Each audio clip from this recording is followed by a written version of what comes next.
are live. They're getting a big shot of my hand there. Well, welcome to the 7 o'clock talk. We had all of this outside because it's 70 degrees. And now we had to stop because we have a torrential downpour.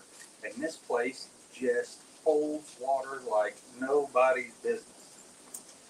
Jess is taking a quick break. She will be here in just a moment. Evidently, everybody's coming in together. Just set out. Well, no, Libby's jumping right in. I don't even know if we have a balloons. Up here, going to be looking for questions from everybody. I think you're on here, babe. And I am trying to pull up the. Debbie's sitting on you. Yeah, she just jumps right in there. It's a 7 o'clock talk, and I'm in the show. She wants to be. All right. Yeah, springtime. So I called this one springtime, and what I want to do is just talk about the time for being what do you want to call it? The winter time is coming to a close. So that time, Like a spring fever. yeah, so that time of refreshment and renewal, that is what winter is for. And so then now she's gone crazy with, hey Kat, she has gone crazy with the browser has blocked your mic and camera. Refresh. I'm not going to refresh because every time I refresh, what ends up happening is we get horrible feedback. So, but Jessica has been working her butt off on rearranging the outside. So you want to tell them what she owes a big debt of gratitude to Facebook Marketplace. I do. I love to thrift. That's her But new she thing. The storm just came through and destroyed my front porch where we were going to do our little thing tonight. We were going to unveil the front porch, but the front porch has been temporarily indisposed because the rain is coming in and we would be all wet and cold. Actually, all of the pillows are drenched. Oh, and she has a bazillion pillows. There's like, how many pillows are out there? I don't know, 20? At least. At least. But we got a gazebo with lots of other pillows and a greenhouse and furniture, and we got all kinds of whole stuff. bunch of wicker chairs. And all kinds of flower pots we need to fill with flowers and plants and all kinds of stuff. So we're looking forward to spring and actually, trying to garden and grow all of our own stuff again, because evidently it's becoming a big thing now. We don't watch the news. I guess one of the things I talk about spring and all this is because we don't watch the news. And so we don't get all wound up. Had a young patient yesterday who came in as a new patient, and the amount of worry these kids are coming in is crazy. And I was talking to another patient that's a contemporary, and he was laughing about it. And he goes, look up the diagnosis, climate anxiety. I haven't done it yet. I can only imagine. But kids need to go out, and I'm calling kids, 20 and 30-year-olds as well. Well, 30-year-olds aren't kids, but 20 down. They should be out getting in the garden, getting dirty, and doing that stuff, not watching, television. The time for watching television, which is the winter time, is pretty much over. You're all revved up and ready to go. Oh, yeah. Did you not notice how dirty I was when I came in? Do what? Huh? Did you not notice how dirty I was when I came in? No, Gracie's been going outside every chance she can get. She goes out there every day, even in the wintertime. Mm-hmm. We see her go out there in her bare feet, and we have to tell her to get her boots on. It's crazy. But it's 20 degrees. But she likes to be outside, and that's not a bad thing anymore. I mean, I hear about kids who never go outside.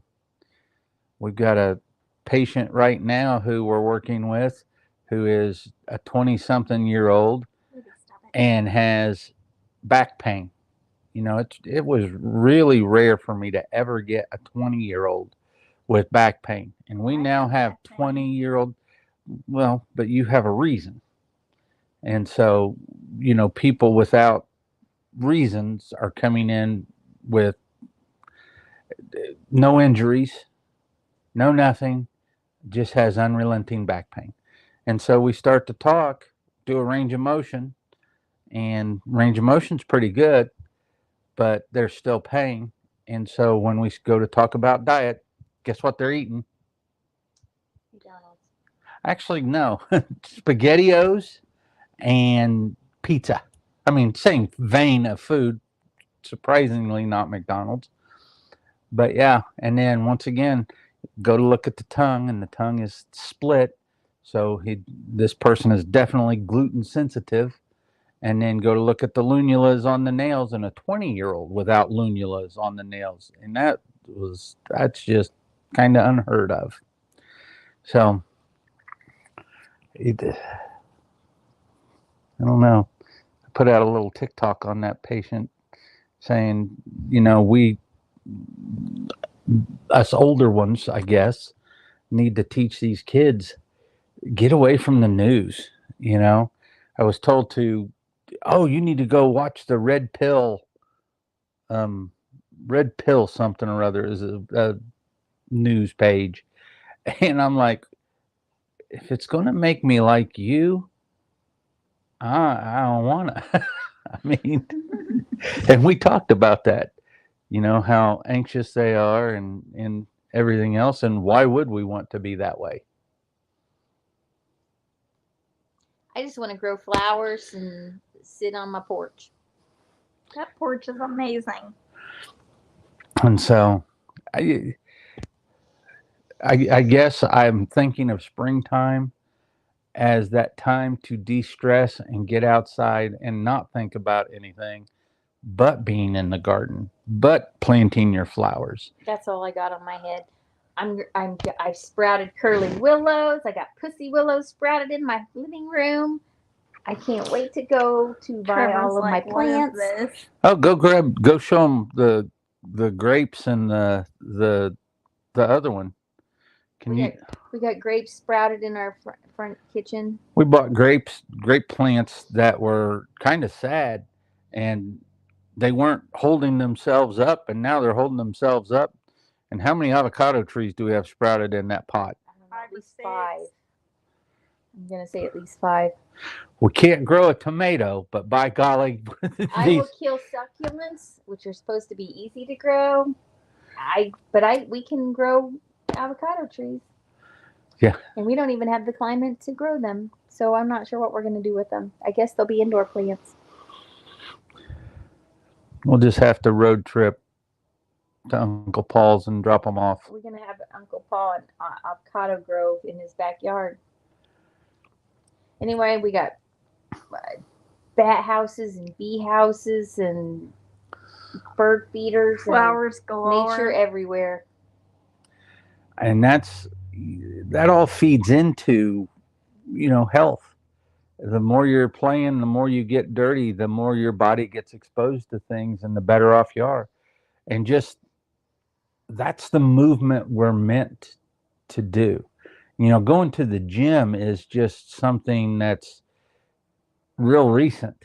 You know, if you look at the timeline of a human being, going to the gym is something that's in this last little segment of time. Otherwise, we were hunter-gatherers and we walked everywhere. And I'm reading a new book called Drop Acid by Dr. Perlmutter. And he talks about how uric acid has us hold on to fat. And one of the most powerful stimulants of uric acid is fructose, or high fructose corn syrup. Sugar. And no, high fructose corn syrup.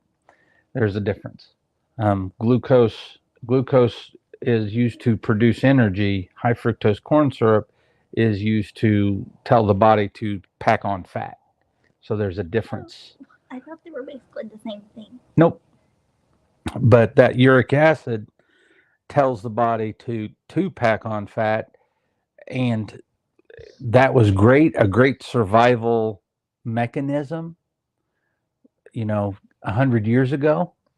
But now, we can go down to the store and pick up food is abundant.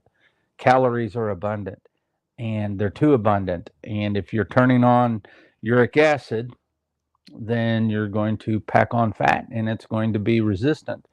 And everything, they put high fructose corn syrup in aspirin to cut the bitter taste. It's actually quite amazing. You want to read an interesting book?